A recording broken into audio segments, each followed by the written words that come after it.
ಇನ್ನು ರತ್ನ ಭಂಡಾರದ ರಹಸ್ಯವನ್ನ ಈಗ ಸಮಿತಿಯ ತಂಡ ಭೇದಿಸ್ತಾ ಇದೆ. ಜಗನ್ನಾಥ ದೇವಸ್ಥಾನದಲ್ಲಿ 3 ರಹಸ್ಯ ಕೋಣೆಗಳಿದೆ.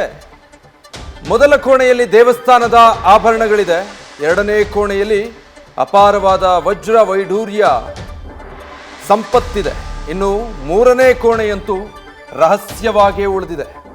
ಈಗ ಈ ಸಮಿತಿ ಭೇದಿಸೋದಕ್ಕೆ ಹೊರಟಿರೋದು ಎರಡನೇ ಕೋಣೆಯಲ್ಲಿ ಏನಿದೆ ಅನ್ನೋದನ್ನ. ಸೊ ಕೋಣೆ ನಂಬರ್ 2 ಅದರ ರಹಸ್ಯವನ್ನ ಇವತ್ತು ಈ ಸಮಿತಿ ಭೇದಿಸೋದಕ್ಕೆ ಹೊರಟಿರೋದು. ನ್ಯಾಯಾಲಯ ಆದೇಶ ಹೊರಡಿಸಿರೋದು ಕೂಡ ಆ ಕೋಣೆಯನ್ನ ತೆರಿಬೇಕು, ಅಲ್ಲಿರುವಂಥದ್ದೇನು ಅನ್ನೋದರ ಸಂಪೂರ್ಣ ಮಾಹಿತಿ ಜನರಿಗೆ ಗೊತ್ತಾಗಬೇಕು ಅನ್ನೋದು. ಹಾಗಿದ್ರೆ ಈ ರಹಸ್ಯ ಕೋಣೆಯಲ್ಲಿ ಏನಿದೆ ಅನ್ನೋದನ್ನ ಭೇದಿಸೋದಕ್ಕೆ ಇವತ್ತು ಈ ಸಮಿತಿ ದೇವಸ್ಥಾನದ ಬಾಗಿಲನ್ನ ಈಗಾಗಲೇ ತೆರೆದಿದೆ. 2 ತಾಸಾಗಿದೆ ಈಗಾಗಲೇ. 1:48 ಶುಭ ಲಗ್ನದಲ್ಲಿ ಇವತ್ತು ಈ ಕೊಠಡಿಯ ಬಾಗಿಲನ್ನ ಓಪನ್ ಮಾಡಿದ್ದಾರೆ. 16 ಜನ ಸದಸ್ಯರ ಸಮಿತಿ ಈ ಕೊಠಡಿಯ ಒಳಹೊಕ್ಕಿ ಈಗಾಗಲೇ ಸಂಪೂರ್ಣ ಪರಿಶೀಲನೆ ನಡೆಸ್ತಾ ಇದ್ದಾರೆ. ಏನು ಈ 3 ಕೊಠಡಿಗಳ ರಹಸ್ಯ ಅನ್ನೋದನ್ನ ನೋಡ್ತಾ ಹೋಗೋಣ. ಜಗನ್ನಾಥನ ರತ್ನ ಭಂಡಾರದ ರಹಸ್ಯ ಕೋಣೆ ನಂಬರ್ 1.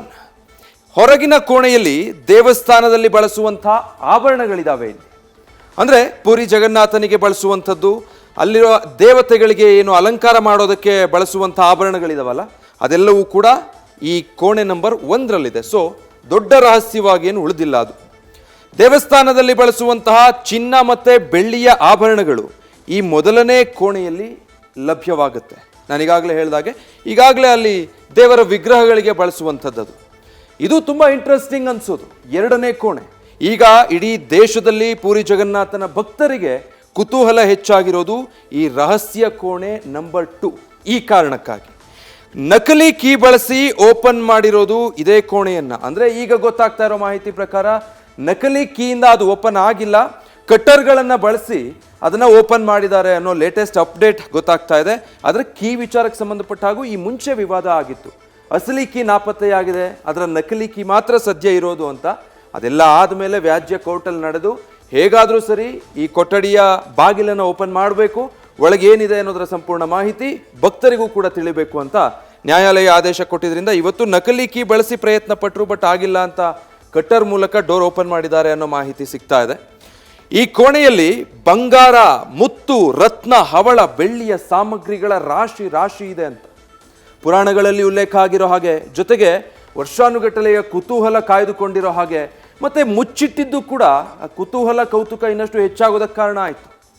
ಜನ ಈಗ ಕೋರ್ಟಿಗೆ ಹೋಗಿ ಇಲ್ಲಿ ಏನಿದೆ ಅನ್ನೋದನ್ನು ನಮಗೆ ತಿಳಿಸ್ಬೇಕು ಅಂತ ಕೇಸ್ ನಡೆಸಿ ಅದಾದಮೇಲೆ ನ್ಯಾಯಾಲಯ ತೀರ್ಪು ಕೊಟ್ಟ ನಂತರ ಈಗ ಇದರಲ್ಲಿ ಏನಿದೆ ಅನ್ನೋದನ್ನು ತಿಳ್ಕೊಳ್ಳೋದಕ್ಕೆ ಇವತ್ತು ಈ ಕೋಣೆಯನ್ನು ಓಪನ್ ಮಾಡಿಸಲಾಗ್ತಾ ಇದೆ. ನಿರೀಕ್ಷೆ ಇರೋದು ಅಪಾರ ಪ್ರಮಾಣದಲ್ಲಿ ಬಂಗಾರ, ಮುತ್ತು, ರತ್ನ, ಹವಳ, ಬೆಳ್ಳಿಯ ಸಾಮಗ್ರಿಗಳಿದೆ ಅಂತ.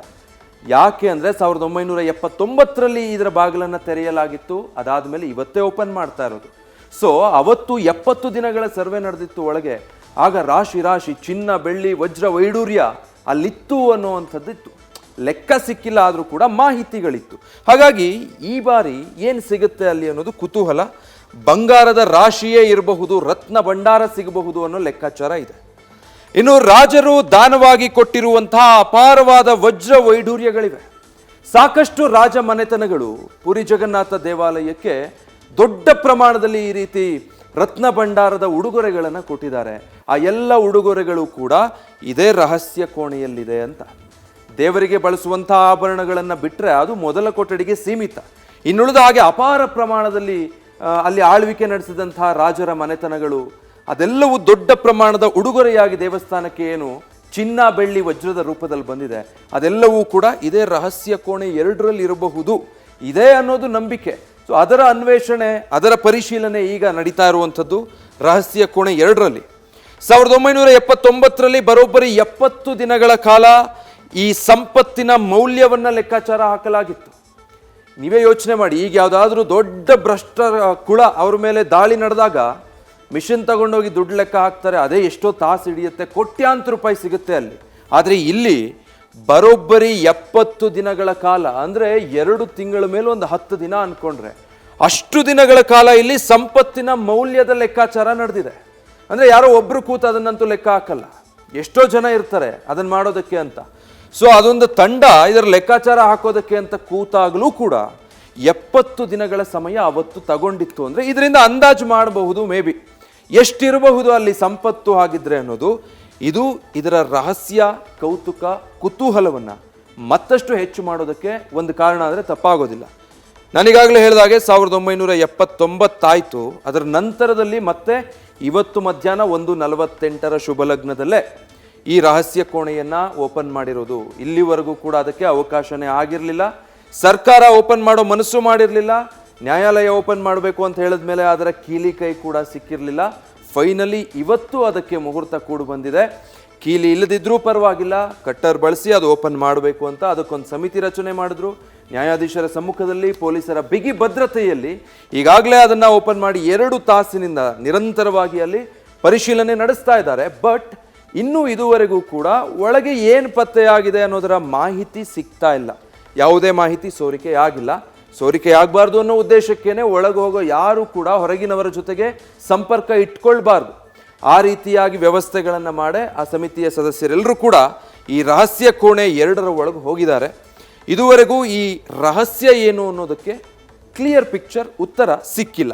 ಈಗ ಮತ್ತೆ ಸಂಪತ್ತಿನ ಎಣಿಕೆಯ ಕಾರ್ಯ ನಡೆಸ್ತಾ ಇದ್ದಾರೆ 16 ಜನರ ಸಮಿತಿ. ಈಗ ಓಪನ್ ಮಾಡಿ 2 ತಾಸು ಆಗಿದೆ. ಈ ಬಾರಿ ಏನಾದರೂ ಎಣಿಕೆ ಕಾರ್ಯ ಆರಂಭ ಆದರೆ ಇನ್ನೆಷ್ಟು ದಿನ ತಗೊಳ್ಳುತ್ತೋ? ಅದರ ಜೊತೆಗೆ ಮತ್ತು ಒಂದಷ್ಟು ಪ್ರಶ್ನೆಗಳು ಉದ್ಭವ ಆಗ್ತಾ ಇರೋದೇನು ಅಂದರೆ 1979ರಲ್ಲಿ ಇದನ್ನು ಓಪನ್ ಮಾಡಿದಾಗ ಏನು 70 ದಿನ ಅದರ ಎಣಿಕೆ ಕಾರ್ಯ ನಡೆದಿತ್ತು.